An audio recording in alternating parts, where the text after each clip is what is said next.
because the mind, when it doesn't understand a thing, it codes it as shame. And so that in of itself, because that shame is so, it has such a strong gravitational force when we look at our mistakes, that it's easy to get lost in it, because it's a universal law that whatever you stare at becomes a reality, because perception is reality. We don't see things as they are, but as we are. So as we... On Connecting the Dots, we aim to redefine what the term healthy means by learning from experts, identifying different areas of our life that impact our well-being, and becoming our greatest health advocates. We believe that by making small lifestyle changes, people can not only manage, but also prevent a wide range of chronic illnesses we are taught to believe are normal in our society today. My name's Kathleen Carney.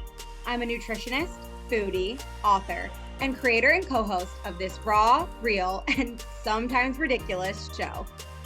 And I'm Melissa Chamis, the other half of Connecting the Dots.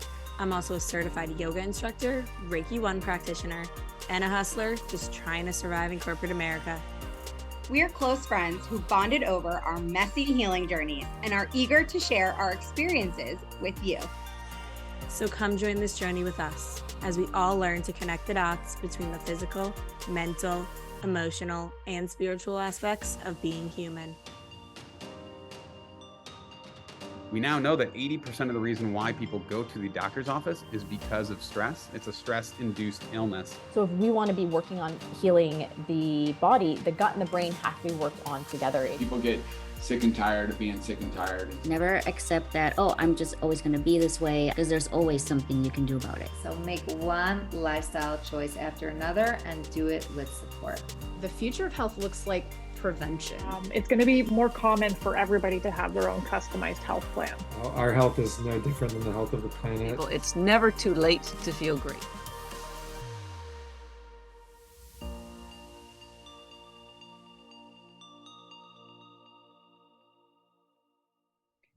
Hey everyone, welcome back to Connecting the Dots. Today is a really fun and motivational and deep interview, but one of the reasons that it's really cool is because our guest is somebody that I met almost 2 years ago when I was looking for different outlets to tell my own personal story and promote my book and season 1 of Connecting the Dots. Harry, this week's guest, and his former podcast co-host Daphne, who is going to be a guest later this season, were kind enough to have me on their show. And when Melissa listened to the episode, she made a note about how she thought he was really funny, but also super real. So we were planning this season. We knew that we had to bring him on. Yeah, no, I remember listening to that episode and like laughing, but he was like real in a sarcastic way, but also like just seemed so personable. So I was so excited to talk to him.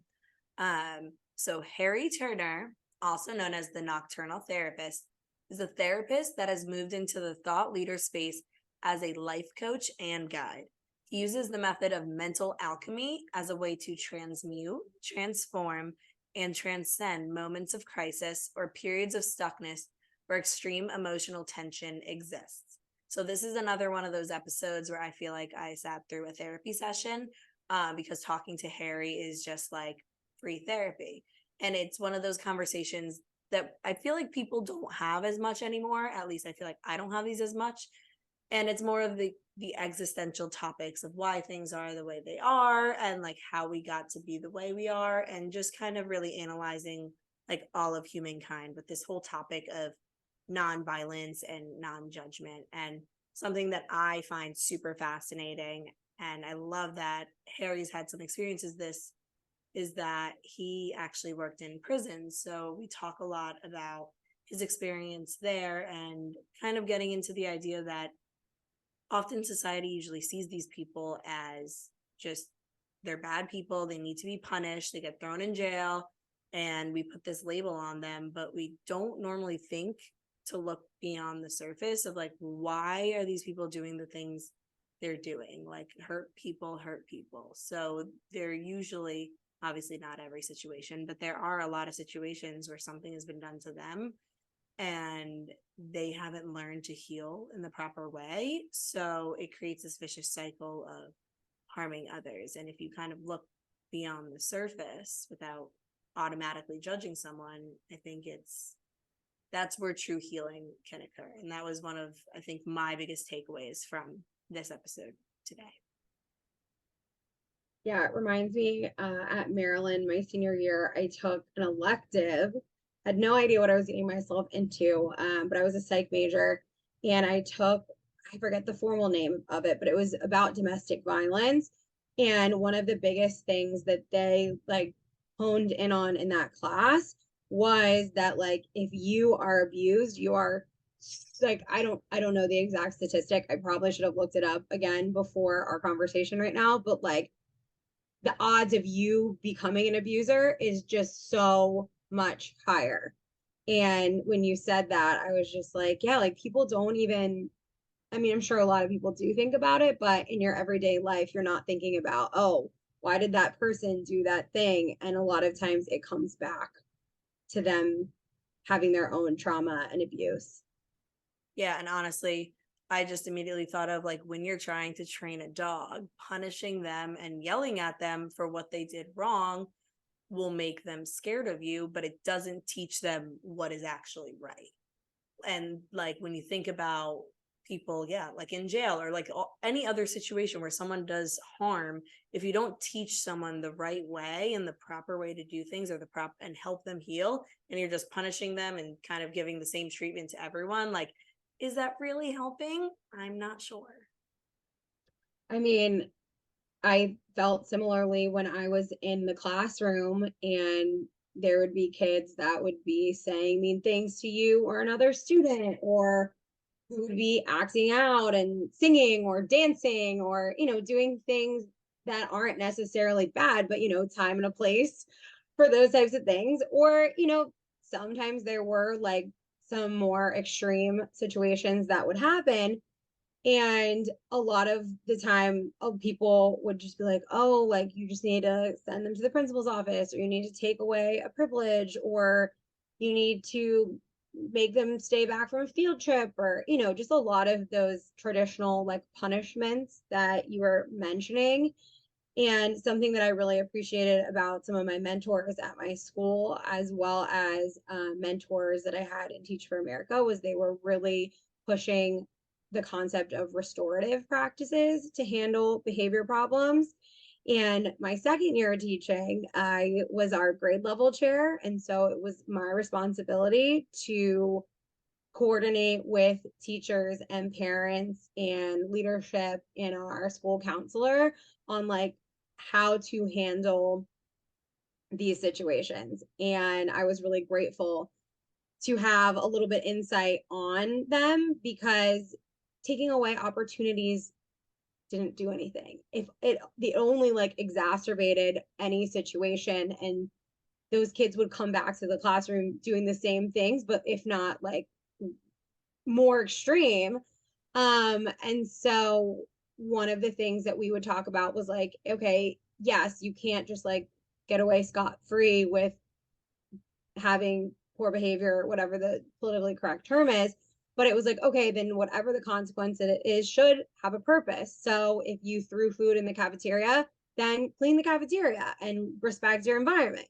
If you said something mean to another student, write them a letter apologizing and fix that wrong. So it was, I really enjoyed coming up with those like solutions that seemed more fitting than just like, oh, you did that, detention. Because like, what do you learn from that, really?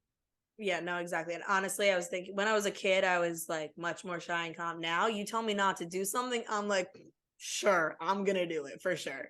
Like that's and that's how like kids really want to do it. They want to, but when you understand like the why behind like why this is wrong, or like what harm you did and how to resolve it, that's where I think real change comes. And it's amazing that your school did that. And I think a lot more schools definitely need to adopt that approach.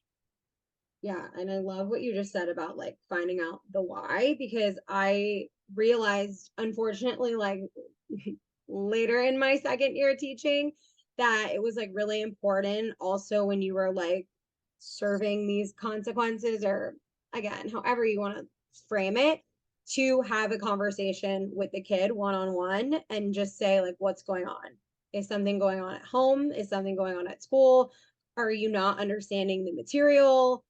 Do you need supports like fidget toys? I think they're still all the rage, but like having a stress ball or those like little things that have the sand that you flip over and you watch the sand go down. Like those are very popular to have in the classroom. So it was like, where is a need not being met for you that you are asking for help in maybe a not productive way, but you're a kid. So this might be the only way you know how to ask for help. And so we would have a meeting with the kid, and based on what they said, we would either submit a counselor referral, schedule a meeting with their parent, put those supports in the classroom, meet with, if they were special education, like make adjustments in their plans, like really working with them so that they felt like they were being heard. Because I mean, it's not just for kids. A lot of people don't know how to communicate well. And sometimes these like behaviors that you're just like, why are you doing this? Like, please stop. Like, that's really the only way they know how to ask for help. And that was something that I really learned. And I appreciated that in this episode on a much bigger scale. Like you said, Harry worked in prisons, like very different than my 7th grade classroom, but that those same sentiments can be applied in those more extreme situations.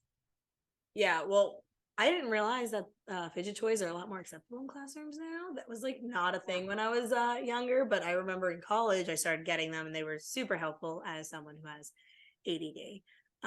But yeah, no, I think it really teaches kids to almost start vocalizing their needs and their emotions a little earlier, and understanding that their actions might be a result of something deeper. And like something that Harry mentions and what you were talking about earlier was the idea of making people so busy that you can't really think about it. And I am the prime example of making myself so busy, don't have time to feel my emotions, avoid, because it's just the easiest option. I used to joke about this in college where I'm like, I'm so glad I don't have my own problems. I could just help my friends because I don't have time for that. And it would just be like this running joke, which is clearly not healthy and was not healthy. But at the time, I didn't know better. It was all unavoidable mechanism. Yeah. I mean, the more that I learn about like fight, flight, freeze, fawn, and our nervous system, the more that I am like, gosh, we are just too smart for our own good. Like our brains and our bodies know how to just like put us in autopilot and keep us rolling. And so that's why I'm really grateful to have you and the show and a lot of our guests to kind of take us out of that mindset of like, we're going to go and ignore and push down, and really take a second to be like, okay, but wait, like, why did they do that? Why do I do that? And it's funny. A couple weeks ago, you heard me briefly mention in our intro that I did combo for the first time, and that it's been like a really life-changing experience. And as I was preparing what in the world I wanted to say during this intro, I just realized that so many topics and themes in this episode have been coming up for me in real life. Yeah, no, I feel like you've been experiencing it, and like you've been saying, through emotions. And P.S. For those who don't know, we posted a video of Kat and Luke's experience on combo on our YouTube, so go watch it. We will include that link in our show notes. But yeah, no, I think that's pretty awesome that like just the timing is so perfect. And the universe has a funny way of giving us the things we need at the time we need it, and it's just like listening to those signs and listening to what your body's telling you as well. It's just so important. Yeah. And I don't want to make the intro too long, but something I did want to make sure that we touched on was in that same vein of you talking about how like our society just sets us up to go, and it's like easier to avoid. We kind of talk about a little bit in the episode of like, it's also easier to cancel or ghost or drop strangers, friends, family, anybody that we deem bad, makes us uncomfortable, we don't like, fill in the blank. And something that I've really been working through a lot over the last month is how friends, specifically in the past, who have hurt me by stopping answering phone calls, texts, stop talking to me altogether, stop being my friend altogether, and like having no idea why. And the like mental impact that does on you, because your brain's job then is to fill in the blank. So when people just kind of remove themselves from your life without a conversation, without at least giving you the opportunity to grow and learn what you did so that you don't do it again, like your brain just starts to fill in, oh, well, it's because I'm not good enough, or it's because I don't know, whatever that narrative is for you.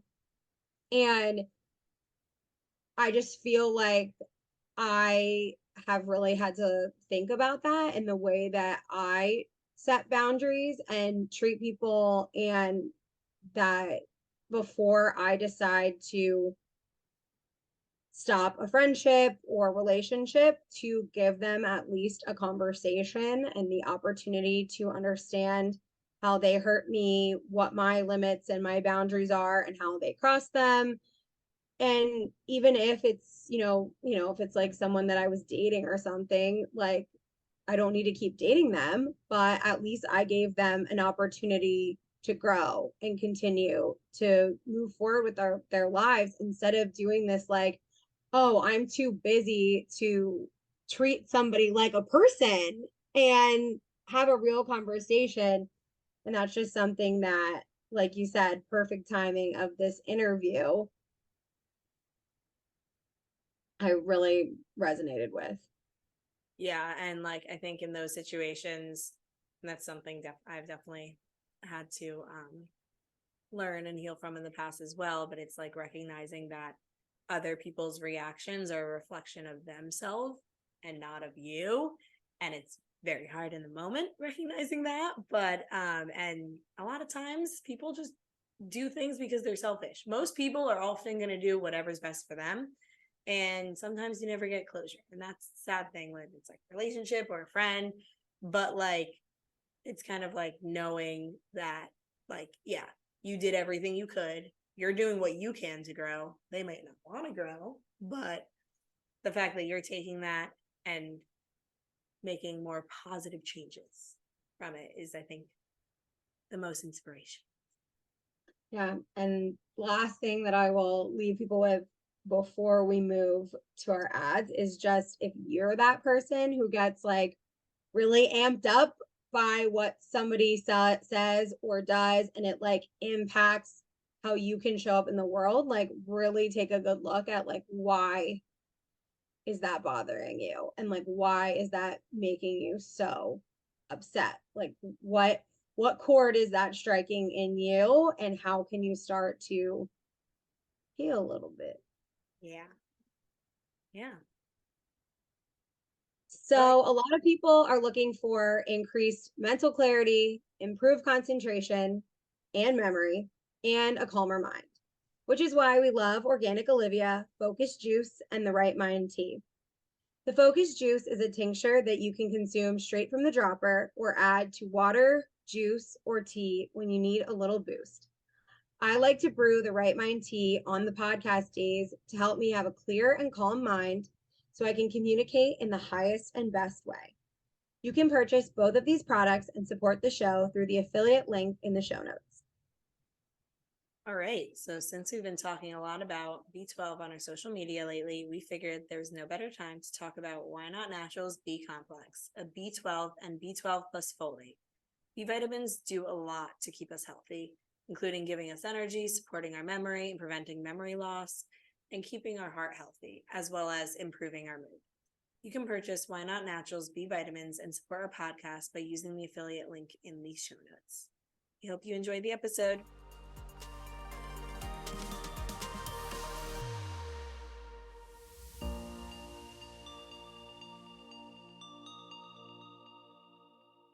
All right. Well, Harry, thank you so much for being on Connecting the Dots. I had so much fun being on when Harry met Daphne last year.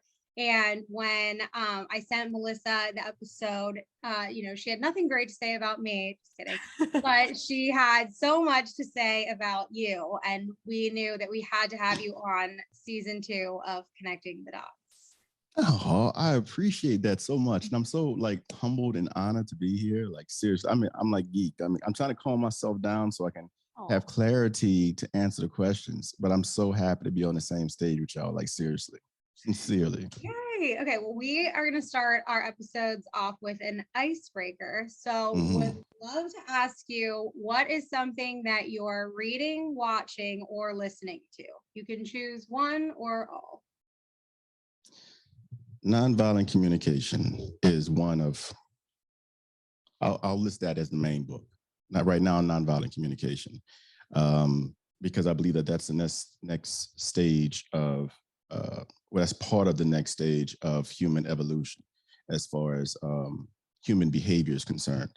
If we're going to return back to unity, return back to oneness, we're going to have to adopt a new form of communicating. And right now, we don't even know it, but most of us communicate in a very violent way. So we say, you made me mad, or, they made me mad, or them over there. But it doesn't really, in doing that, we're evaluating and casting judgment without actually bringing it home and expressing what it is that we need, because that's the only reason why we feel a certain type of way to begin with. There are certain needs that are going unmet.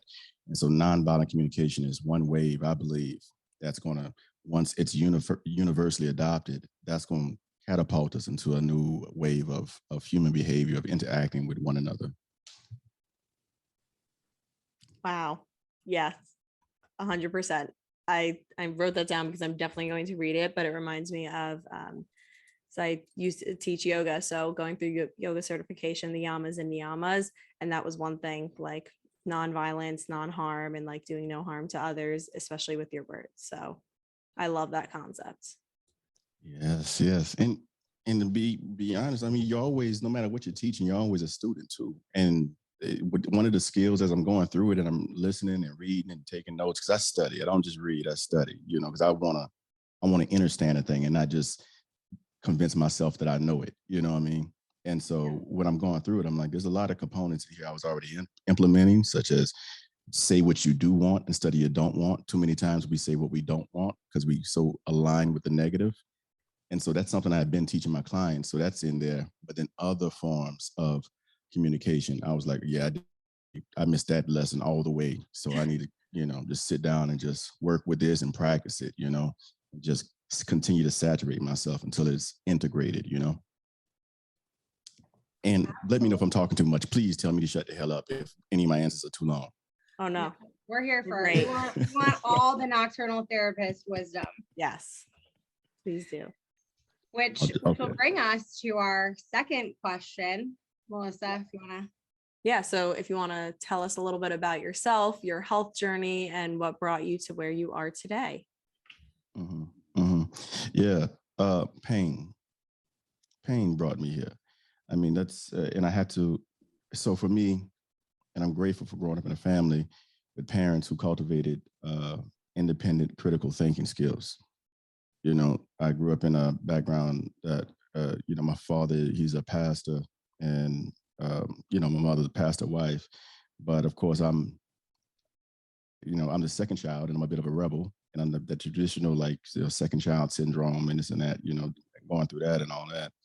But they told us, they would tell us answers. I remember being very inquisitive as a child, and I would ask questions all of the time. And I remember my father in particular, he would give me an answer, and then he would say, but this is my answer.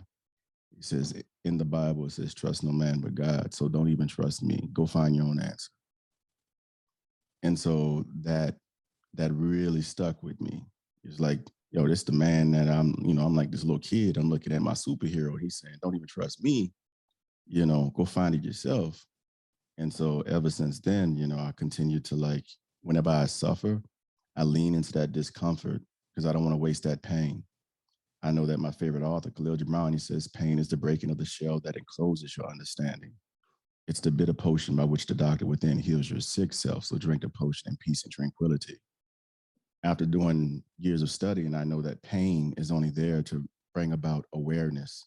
We don't need eyes on our back. If something bites us, we're gonna know exactly where bit us at, because that's what pain, that energy of pain was designed to do. It says, hey, pay attention to this thing you're not paying attention to. And so when my pain, it's been a while, but it's a practice to remove shame and guilt, remove that from your pain, because the mind, when it doesn't understand a thing, it codes it as shame.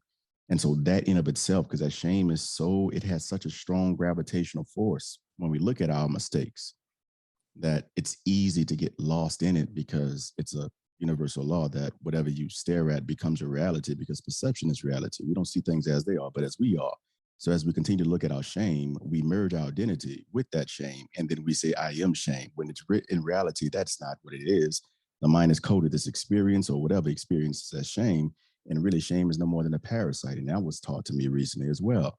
That doesn't even belong to us. So we must begin to change that language and say the parasite that is shame, because when that parasite is biting on us, it has this hallucinogenic effect where we looking at ourselves as less than, and no one is less than.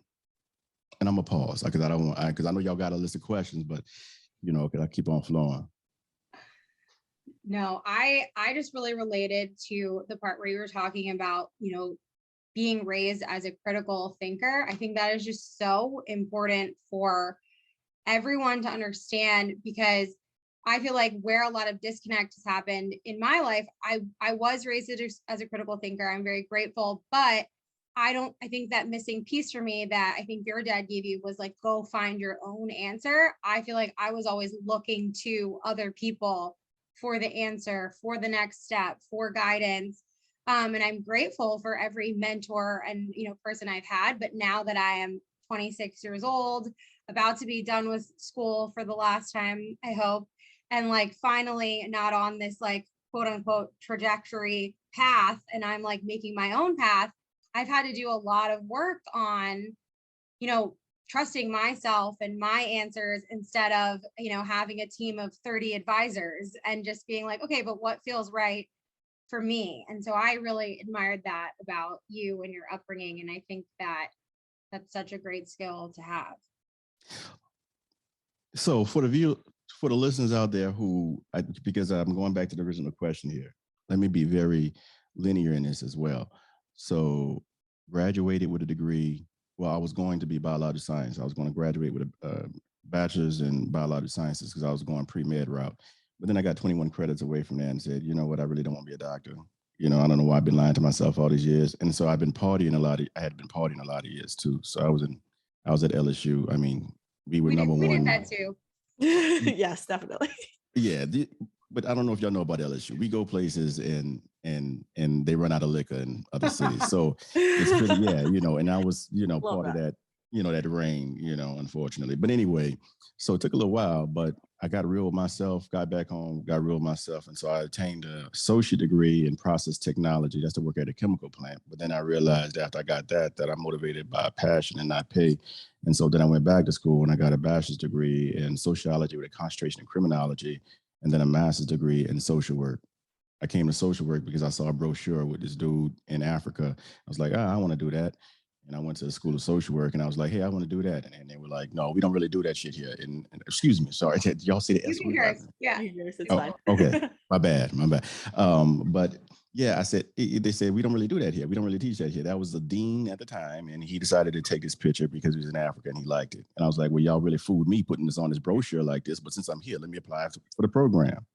And all of a sudden I become a social worker and I'm thinking I'm gonna do policy, but I did so good working one-on-one in the prison with inmates. And I was teaching anger management, parenting classes, co-facilitating substance abuse. And I learned a great deal in there, but also I was suffering in there 4 years.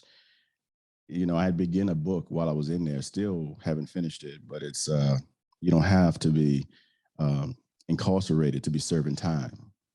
And you realize real quick, we're being an employee in there, especially a therapist, and I was over the max lockdown areas.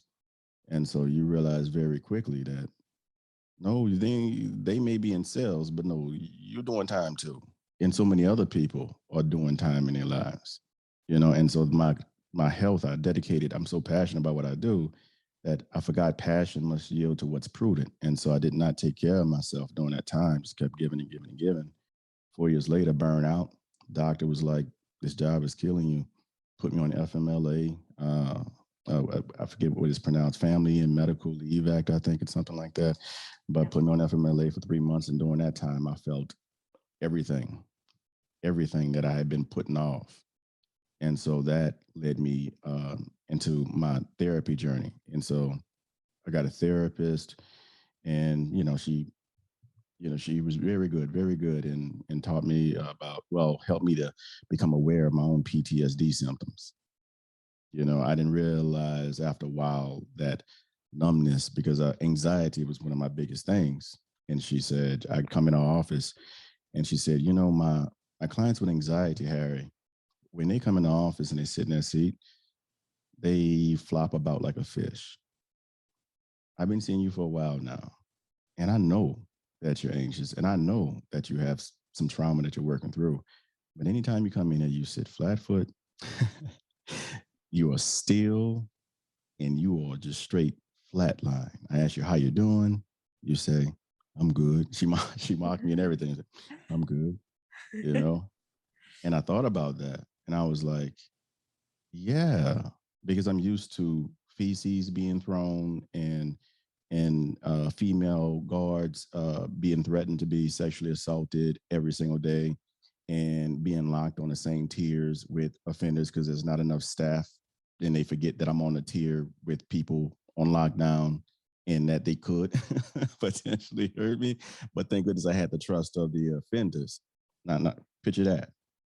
System where I needed the trust of the offenders. And you know how society looks at offenders or inmates. But these are the people that I needed to depend on to say, hey, please tell the guard that they locked me on the tier, for the past hour, So after going through those experiences and then getting into therapy, I really became aware of some of the things I had been suppressing. And then I started to really do some deep inner work, which led me to more introspective work. I mean, they call it shadow work. There's a lot of names that they call it by, but honestly, it's just introspective work. It's that number one rule: know thyself. That's it. You can find people that regret going in pretty much every occupation. You can find people that regret going down that route, but you will never in existence find someone who went down the path of self-knowledge and self-discovery and said, I regret it. Go find that person for me. You won't. You just can't. You're right. So I have a I'm paused. question. Yeah, please. Yeah, I told a whole narrative, I feel like please take over. I'm trying to control my thoughts here. So one thing I want to focus on, and Kath knows this, I find it so fascinating learning about prisoners and inmates and their whole healing journeys and like what they've been through. So could you share some of the things that maybe you learned while you were working in there, like not only about yourself, but the prisoners, and like what their healing looked like? And maybe did they teach you anything that you took away from that for yourself? Do you mind if I this would be something I would do. I gotta laugh at myself now. Let me tell you something. You start living when you can laugh at yourself, and no one knows why you're laughing, but look, you got to laugh at yourself. But I'm like, this is so hairy right here. But I was going to ask if I could begin by reading a poem. Please do. Love poems. We're gonna take all the hairy moments. Just keep going. Yeah, please do. This is great. So you mentioned about the inmates, and ask that question one more time so I could filter it. So I don't know if I could ask it word for word again, but can you talk about like your experience working with the inmates and trying to help them heal, maybe some things that you learned from them and their healing journeys as well that you took away for yourself? Hey, that they're no different than us. That there's no us and them. They're the same, and propaganda can Propaganda is destroying us the same way it destroyed another country that we like to demonize, but even though we gave them most of their ideas, such as eugenics.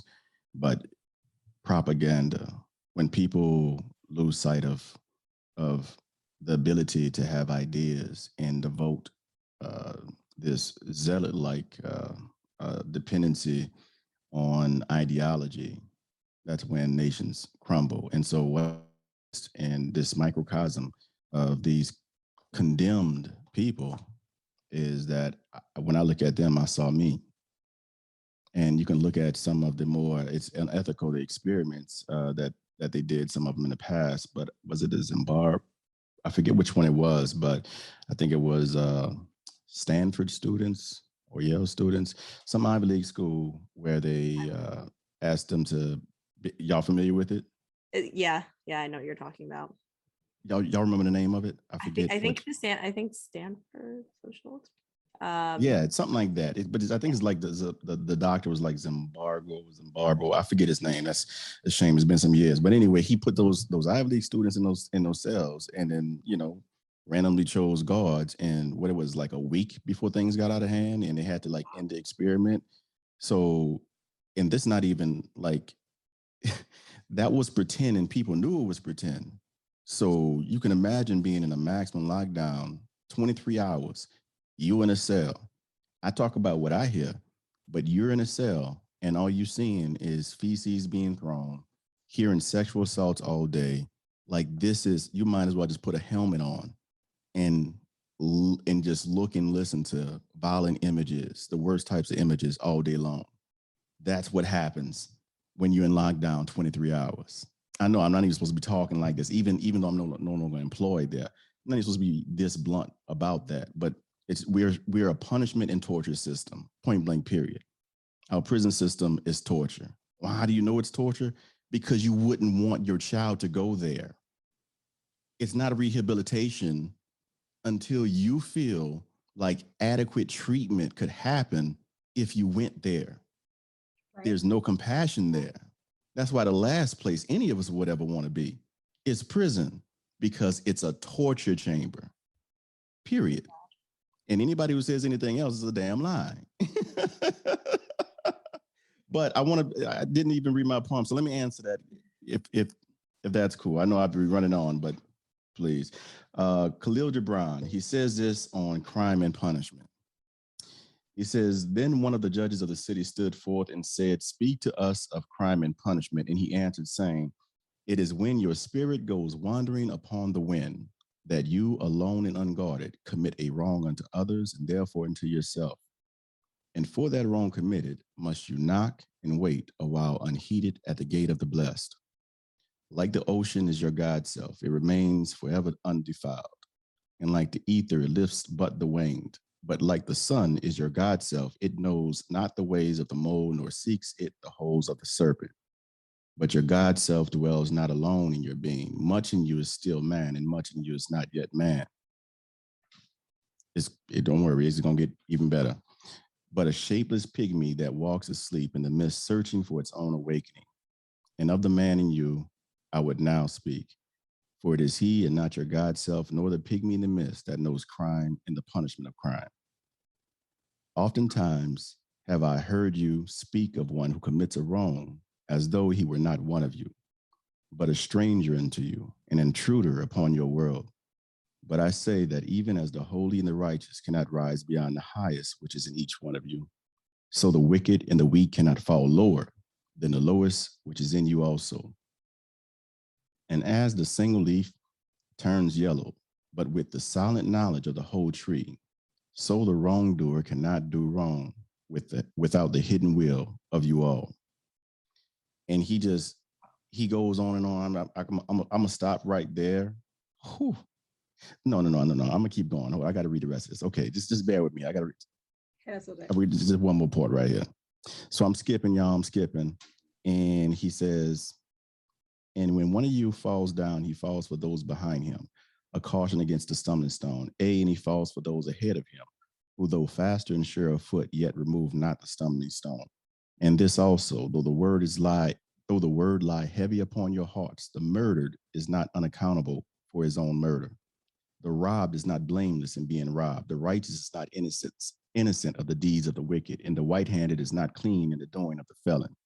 Yet the guilty is oftentimes the victim of the injured, and still more often the condemned is the burden bearer for the guiltless and unblamed. You cannot separate the just from the unjust and the good from the wicked, for they stand together before the face of the sun, even as the black thread and the white are woven together. That encapsulates my philosophy. We say this is a monster to whoever. I don't care who you pick, whoever. And by doing so, we do ourselves an injustice. We call them a monster because we want to separate this person, this entity, as something separate from us, some subhuman, another evaluation. And then we miss the opportunity to learn something more about ourselves, because that is a human. We may not want to believe that that person is a human, but they are human.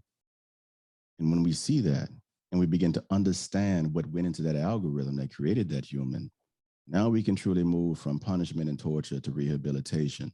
You got to understand the algorithm. When I have killers come to me and realizing that I'm real, I'm somebody that they can talk to and understand, and they break down crying for the first time in their life, I mean, weeping to the point where they can't even talk about how they've been, as a child, they were beaten to the point of not being able to walk for weeks, or being sexually assaulted by even their father or stepfather. Now this is a men's prison I'm in. And I can't tell you how many of them have been sexually assaulted by a father figure of sorts. But poverty, a lack of parental supervision, those combinations, I mean, it's pretty much, it's a struggle. It's a struggle. And oftentimes we end up in a situation where we are forced to choose between our life and our values. That's not a just society. Anytime any human being has to make that decision, that's not just, And so I know that we all operate under an algorithm, and we're all equal. So with that, that's one of the biggest takeaways and things that were confirmed in me. Even when I talked down, or even when I spoke to, not talk down, but even when I spoke to people who suffered from pedophilia, understanding that there are different layers to that. There's a difference between somebody who's looking at something on the internet versus somebody who's like sitting around school grounds, but they all lumped together, so understand that too. But even when I go into the history of a lot of them, and I realize that they were some of the main ones who were abused again and again and again and again. But then we condemn them and call them monster, not missing the opportunity to see the algorithm that created this dysfunctional behavior, and then assisting the person in healing. Carl Jung, I definitely follow. I'm a big Carl Jung fan, and a lot of my philosophies, me moving into the life coaching space, I'm using a lot of Jung, well, pretty much all of his theories and whatnot, be just in alignment like that. But he said, judgment and condemnation, it does not liberate, it only oppresses. But that's what we do. I literally have full body chills from the moment you were reading the poem. I was like entranced in everything you were saying. But I mean, it is so true. Like, we put these labels on people and people can't escape from that. And I feel like if we focus on like the true healing of the root causes of things, and leading with compassion, I feel like that would create a much better society. Yes, a healthier society. And I love the name. I mentioned this backstage, but I'm gonna say it here. I love the name Connecting the Dots for that reason, because I spend a great deal of my time trying to connect dots for myself and others. So connecting the dots, I'm like, that's like straight in line. Like, I was so, stoked to come on here, like seriously. Yay. And then already meeting you and your energy type, I was like, yeah, I'm just gonna have a good time. Like, it's gonna be a good time. I don't even know what we're talking about. Like, I know you sent the email, and they had some broad topics on that, whatnot. I just want y'all to talk. I just want y'all to dialogue with me, And so I just, this is good. This is good. All right, I'm shutting up. No, don't. But I used to be a teacher, and the school to prison pipeline is real. So, having that weight on your shoulder of thinking like, how do I do my best as, one player in this child's life of adults and people trying to help them, trying to push them a certain way, potentially abusing them, whatever. How do you be that person to try and like show them the way and stop them from getting from this school to prison pipeline and, you know, help them? And I found myself referring them to our school's psychologist or therapist literally every single day. They like joked that I was like the #1 referrer because, you know, I'm not, I was an English teacher. I'm not a therapist, but I was like, I think that's what you need. I think you need love. You need somebody to work through what you're going through outside of here. And while I would love to be that person for you, I have 150 of you who need to learn English. So how do we do this? So I was in my feels when you were reading that poem and then talking about, you know, actually thinking about humans and like taking it back. And I'm like, I was with them when they were in that prime period. But I was curious if you had any advice for our listeners who might, you know, be very, you know, regimented or rule followers and just thinking that like, this is how it is. This is how we should think. This is, you know, people do bad things and deserve to be punished, X, Y, Z. Like if you had any advice on how to maybe start reframing those thoughts. Mm-hmm. Begin by thinking. Like many of us, so the system is designed. It's designed to produce, in my opinion, this is just my opinion, and not my professional opinion, I ain't giving no therapy advice on here, but the system is designed to produce workers, not thinkers. And so, you know, we go through, you know, think formal school, formal education, kindergarten, first grade through 12th grade, and we have what is called a graduation, which can be observed as a combination of the words gradual indoctrination. You've been gradually indoctrinated into the American way of thinking, but you got to understand what the American way of thinking is and what it's based off of, which is the industrial age way of thinking, where you follow orders. So how do you begin to break free from the propaganda machine, I'm assuming, in the culture wars, the gang-like wars, blue, red, Democrat, Republic? How do you break away from the culture wars? Begin to remove yourself from ideology and really begin to redefine who you are based off of who you are, and understand that the system was designed to keep you so busy that you didn't have time to think.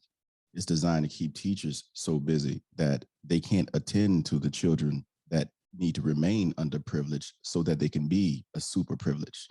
Because in this world of isness, nothing exists without its opposite. And so in this capitalist system, there cannot be a super wealthy unless there's a super under wealthy. There cannot be a super privileged unless there's a super underprivileged. So how do we maintain that without our hands being on it? Policy.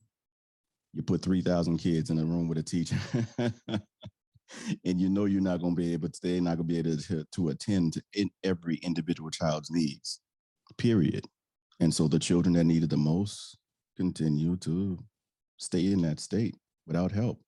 And you can bring them to the school counselor, you know, going back to your situation, you bring them to school counselor, but a lot of them they can only do so much, you know?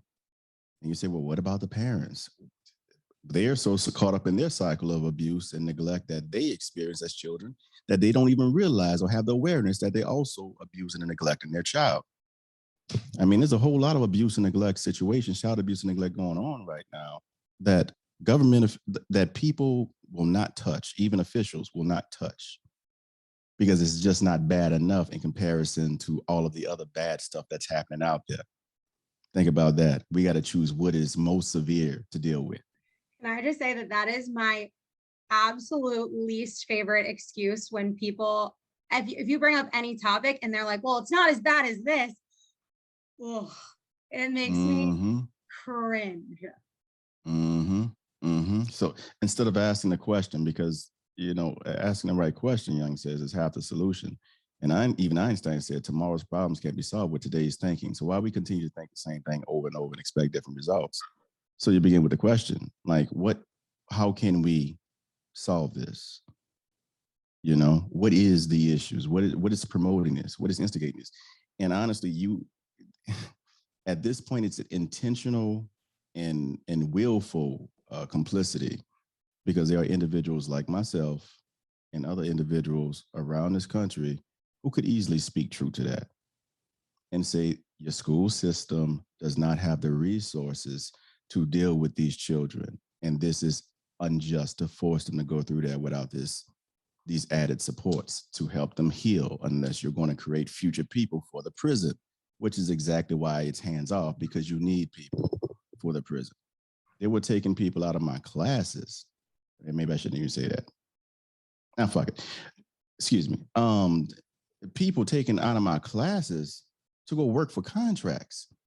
I'm trying to teach a killer how to manage their anger, and you're gonna take them out of the classroom to bring them to go pick up litter after a football game or whatever. Rehabilitation, my ass. You know, we got to speak truth. You know. Yeah. Anyway, yeah. And one thought on what we were saying before with the comparison, it makes me think of the quote, comparison is the thief of joy. So if our society is constantly comparing things, there's always both sides. You're constantly always worried about the other side. You're never just like content with where you are and where you're supposed to be, because you're constantly worried or fighting, or is the grass greener? Well, what shade of grass do you really want? So exactly. And the real thief laughs at it all. They instigate, and while we're fighting each other, they slowly walk behind, whispering things in our ears and then pickpocketing us. Because that's the whole game. At the end of the day, it's about money and power, you know? And so if I have to sacrifice thousands of individuals' minds, if I have to use propaganda to keep them, I mean, so the way that you get free from that propaganda is you begin to think, you begin to find out the facts for yourself. I know it's designed where you work so much that you're tired, you get home, you don't have enough energy to do anything like read or stuff like that. You just want to eat and go to sleep or whatever. You can't afford it. You can't afford it, because by the time you realize that you can't afford it, it'll be too late. We have global warming, have a whole lot of other bullshit going on. Like, come on, pick up a book.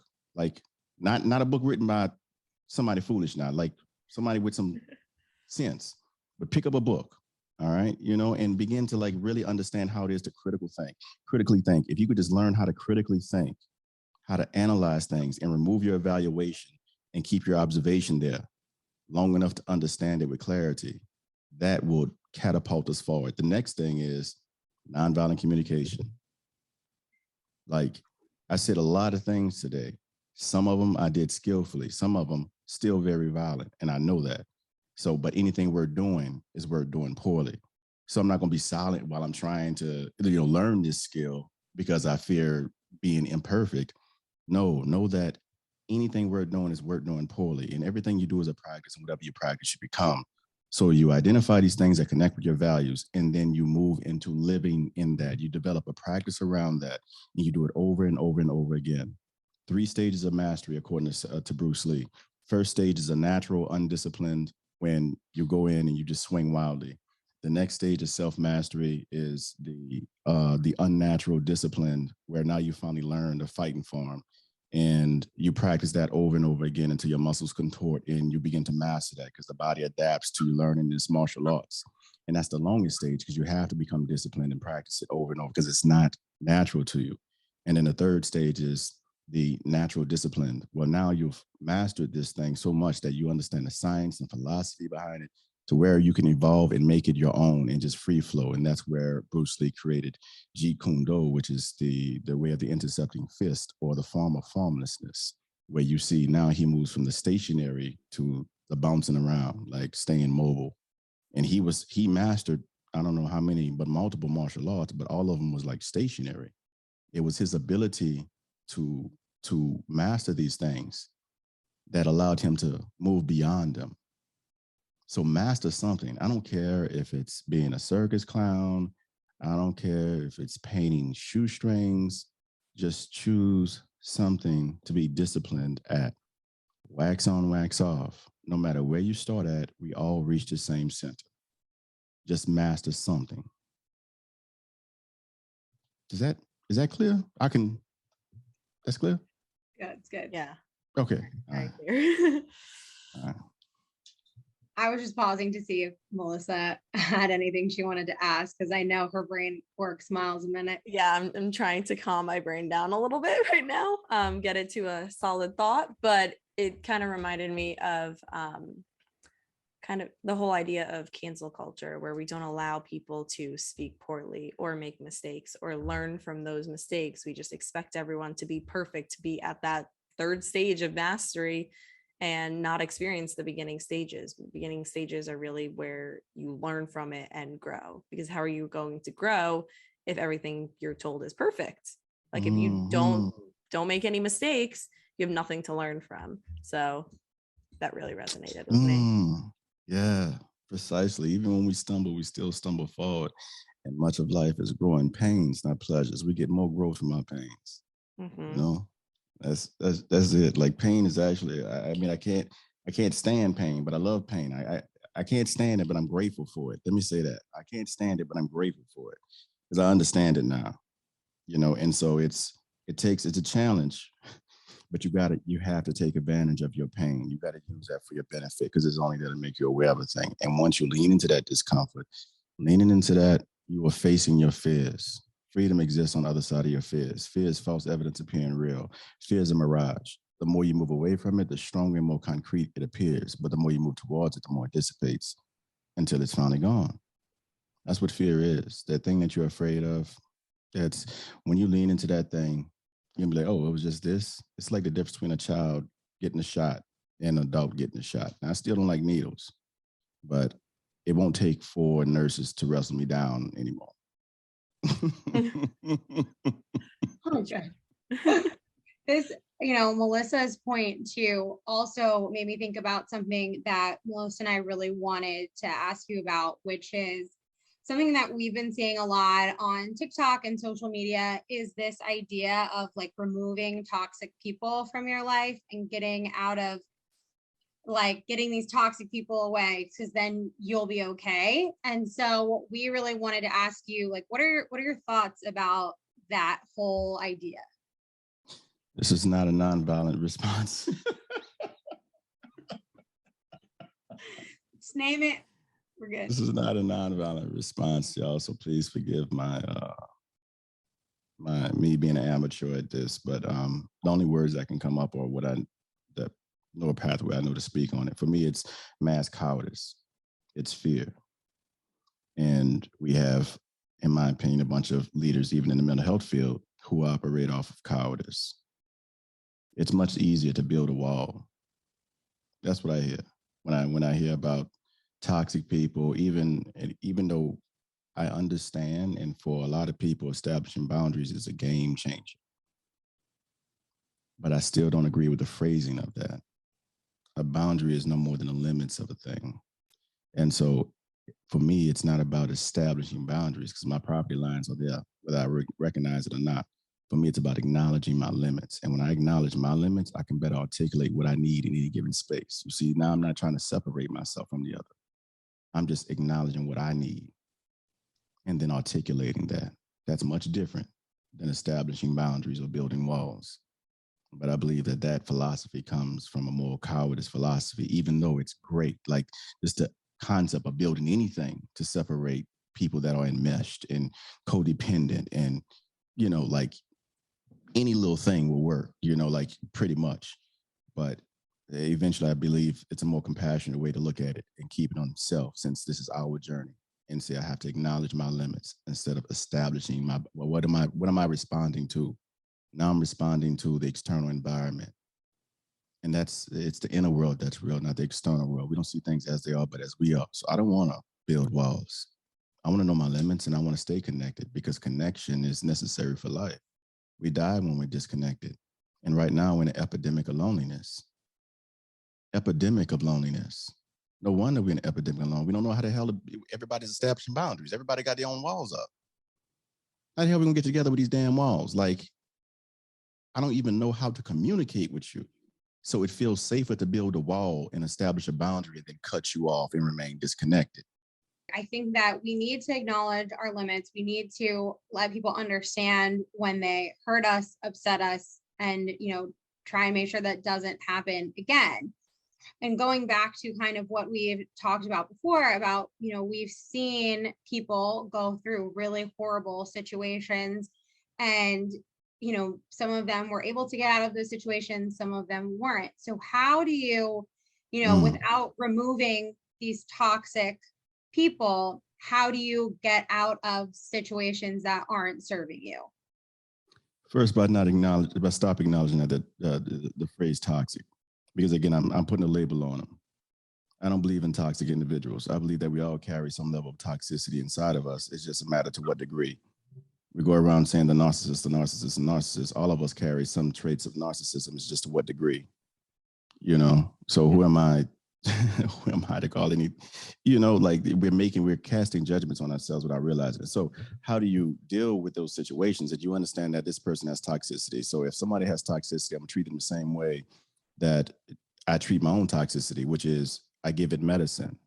So I introduce certain concepts and in a compassionate way. I introduce empathy. Empathy and compassion are like two of the biggest. If we just learn how to be compassionate, that by itself will allow that person to begin to heal, if they're not harming us. Now, in situations where it's causing a great deal of harm to us, we have to ask ourselves, what enriches our lives?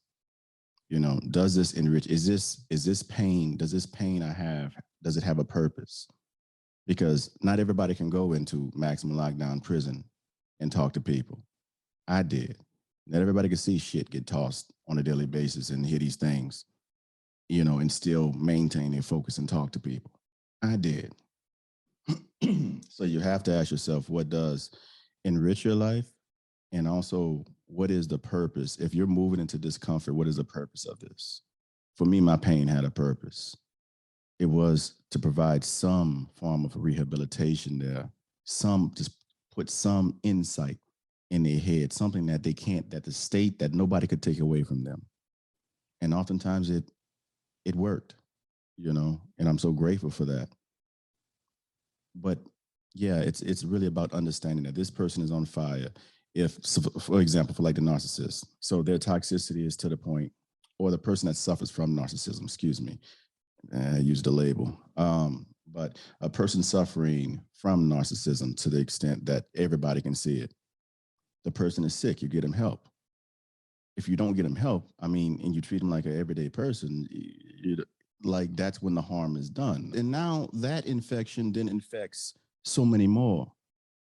But it's not even about stopping the infection from spreading as much as it is about being compassionate and taking care of another human being. Meet that person where they need, get these interventions in place. I hear people talk about mental health all the time, but how much support is going there? How much support is being given to therapists? Because I can tell you right now, as a trauma, my focus is trauma. Regardless of what we charge an hour and how much insurance actually pays an hour, the tax that it takes on you when you're focusing on these deeper traumas, like we grossly underpaid, and it's so you got to take care of the healers.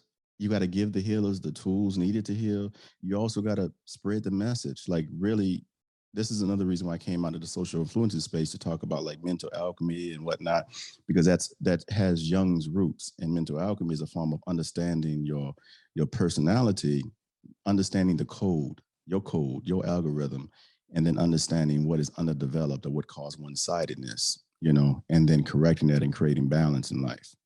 Because it's about that. Life is about balance, and in that space, people move more smoothly, they experience higher emotions, and also they move more authentically from a values-based place. If we just all operate from a values-based place, this entire world, like we would all just instantaneously evolve. Like seriously, like I don't know what we'll look like, but if all of us made a sincere effort right now, every human, to just do every single action we do, it's going to be something rooted in core values. And we're going to list them out.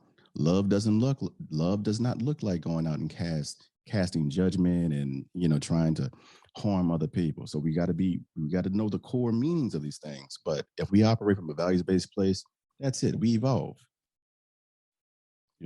So that takes courage, though. It does. It's scary I was scared. I talked to a lawyer before I came out in the social media space. They said, don't do it, man, your license.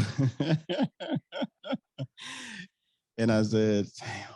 And my license is the only thing that, pays, right? Up until more recently, I just started getting life coaching clients, but I had to think about it. I said, again, it's that decision, passion or pay, Harry, if that's the choice they're giving you, passion. So if one day I lose my license, I lose my damn license. They can't take this here, and no matter what they say, I'm a therapist. It's not no licensing board that make me a therapist. I done met a lot of shitty therapists. It's a great therapist. It's being real. Yeah. It's not that license. It's me. It's me. And they can't take that from me. They can't take me from me. So I'm gonna speak my truth and try to help other people. Enrich life. My life becomes enriched when I enrich other people's lives. So that's what I want to do. My purpose has always been the same, to assist others in developing the audacity to live unapologetically authentic. I want authenticity. Okay, I'm backing up. I know y'all have more questions. I don't even know. Again, I get to running and I don't even know what the question is anymore. So please stop. We're the same way. Yeah, no, this is great. Thank you. I appreciate y'all. But what y'all got next? I love it. Oh man, did we go through an hour already? This is crazy. Wow. Yep. Jeez. All right. Okay. So what areas of improvement do you think would help the mental health industry? Maybe I should have read the questions. What areas do I think would help the mental health industry? Give an example of an area that is a typical area that you're talking about, because I'm thinking areas, but these are not areas that they would think about. I mean, any way of improvement, whether it's courage, funding or appeal. Oh yeah, definitely more funding, courage, shitload of funding, whole lot of funding, like not modest. I'm a grant funding, like funding, transform the mental health, give the mental health field the resources to do the test, that every clinician can have the same level of treatment. I mean, the fact that I could be a millionaire and go to some fancy retreat with like real hardcore therapists, great therapists in this therapeutic environment and heal in this therapeutic environment. And other people have to go in this sort of kind of like fast food style therapy office where they in and out. Well, how you doing? Okay, you're not suicidal, not homicidal? Okay, great. See you in a month. Take your meds. Come on. So pour money into the field that with people that's actually going to do the right thing with the money and actually put it towards initiatives that's going to build us up and not just sit in some damn committee or anything like that. Like seriously pour into the field. The other thing is teaching courage. Like, because we have to get away from, we have our philosophies, whatever new theories we come up with, these phrases, we got to get rid of these phrases like toxic people and stuff like this labeling. It's childish. We got to move beyond that. Now that's violent. I said childish. It does not enrich life. There we go. That's a nonviolent communication. It does not enrich life for us to use these labels and such language. We have to evolve beyond that. And so another improvement is teaching courage and how to develop theories and philosophies and catchphrases that actually enrich life, that arm people with truth and not just throw random phrases out there that the populace is hot. So the populace, it's triggering. And so the populace grab hold of it and it's going to make you a whole lot of money by talking about toxic people until people realize that that's bullshit. But by the time they realize it, I mean, you can retire because at that point, you talking about toxic people, somebody just out of a breakup, somebody just broke up with their friend or whatever else, you have their attention. Yeah, F them. They're so toxic. I should have got rid of that toxic person long time ago. We don't see things as they are, but as we are. If you defeat the enemy within, the enemy without can do you no harm. The person that you've chosen as your enemy is an illusion. They're only there to be a catalyst for your transformation. I wholeheartedly believe that. Okay, we are in our rapid fire. So we would love to know, what's one piece of advice you'd give someone starting their health journey today? And that can be in mental health, physical health, whatever. What's one piece of advice you'd give? Begin to learn what meditation actually is. And also purchase a dictionary. Now I know we have the dictionary app, but if you're not used to going to the dictionary app, then it's going to be like one of those other apps that you got on your phone that you don't look at. So if you have a physical book and you put it in your space where you have no choice but to look at it, eventually you're going to look at it. And when you look at it, now you're getting familiar with different words, and now you can begin to understand the origin of these words so that you can actually utilize these words in a way that's beneficial. For example, I did a reel on forgiveness. And, I asked many of my clients and many people out in public, I said, what is forgiveness? And they'll say, to let go and this and that. And I said, no, you look it up. If you look it up, you'll see that to forgive is to relinquish your desire to see the person that has caused you harm punished. As long as you're still seeking vengeance, there's no forgiveness there. But you don't know that unless you know the definition.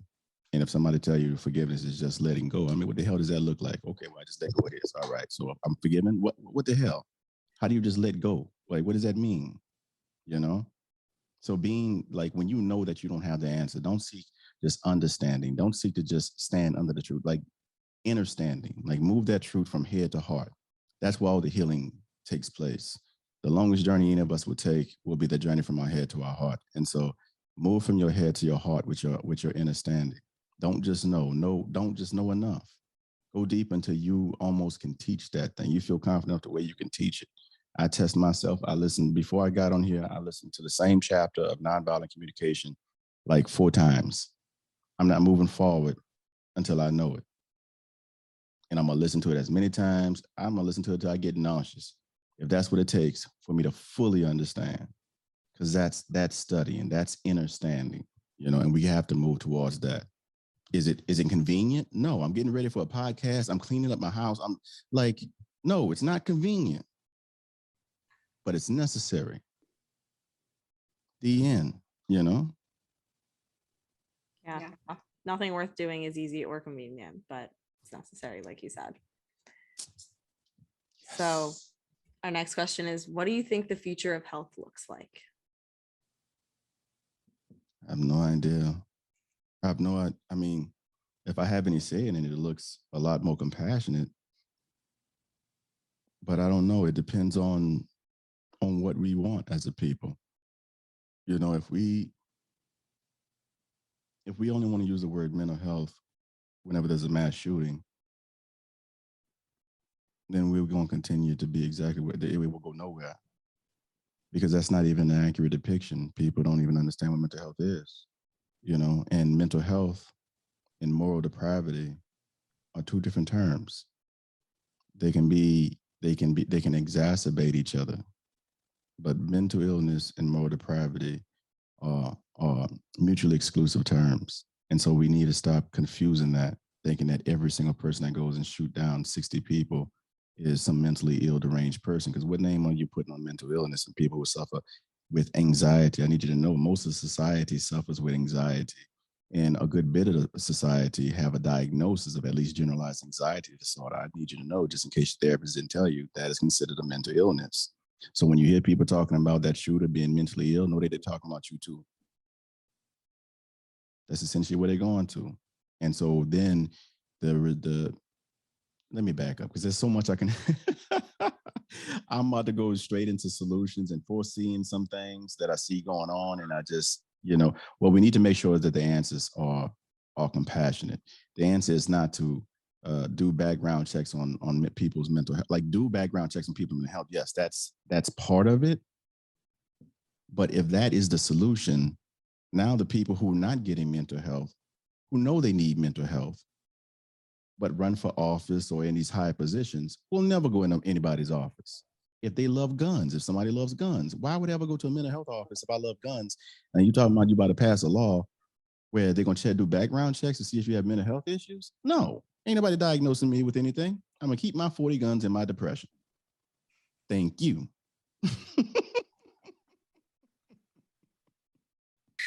Oh my God, that was great. Well, it smells like Texas. In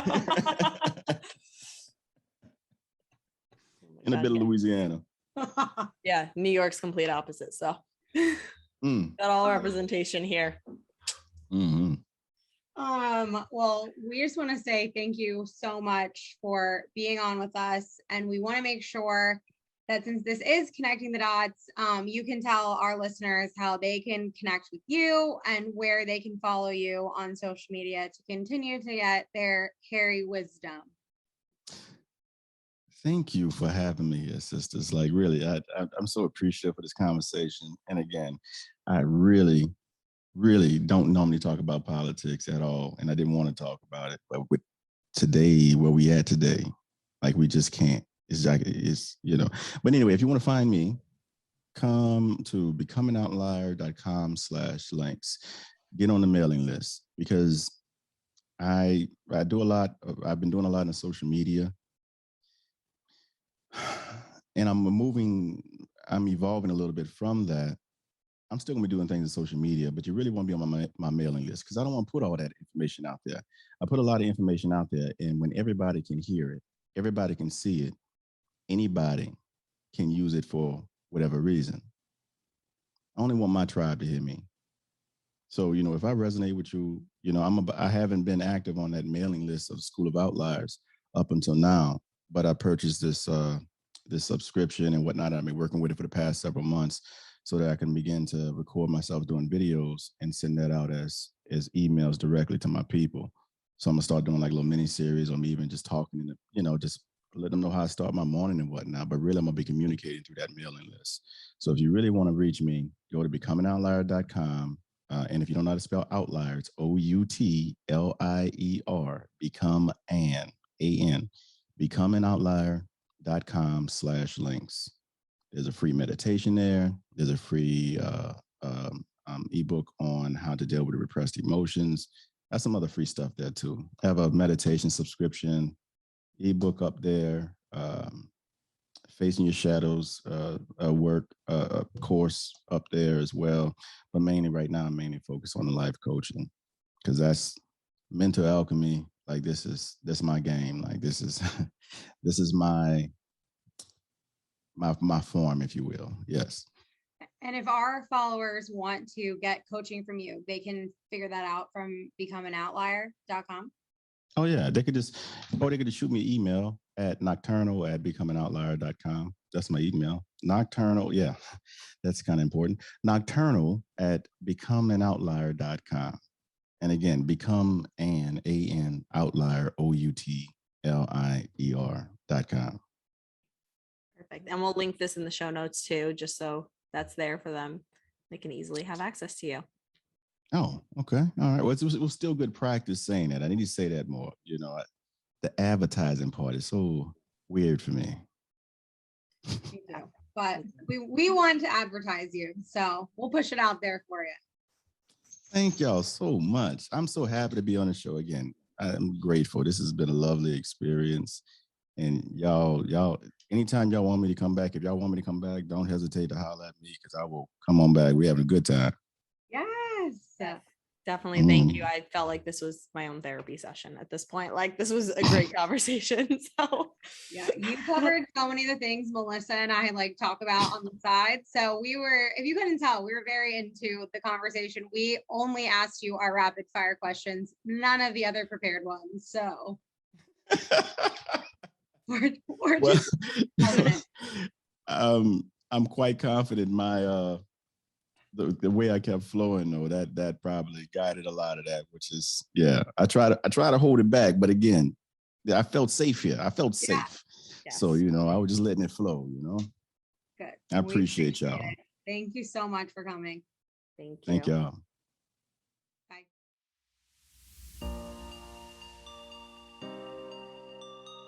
We hope you enjoyed this episode of Connecting the Dots. If there was something that resonated with you, or you simply enjoyed the show, please share it with a friend, leave a 5-star rating and written review, and subscribe wherever you listen to podcasts so you can be the first to know when a new episode is released. And if you'd like to further support us, please subscribe to our YouTube channel and follow the show on Instagram at connectingthedots.podcast on both platforms. We're also on TikTok at Connecting the Dots Podcast. We have intentionally curated resource guides that go with every episode to give you the tools, resources, and information you need to make tangible changes at home. You can purchase these guides at kathleencarney.com/resources. If you would like to work with me directly, you can also go to kathleencarney.com/services and book a free discovery call to decide which service is right for you. Make sure you follow me at Kathleen Carney Wellness on Instagram and TikTok. And I'm Melissa Chamis on Instagram and The Lazy Yogi separated by underscores on TikTok. And we'll link all this information in the show notes to make it easier for you. We appreciate your continued support and look forward to hanging with you next week.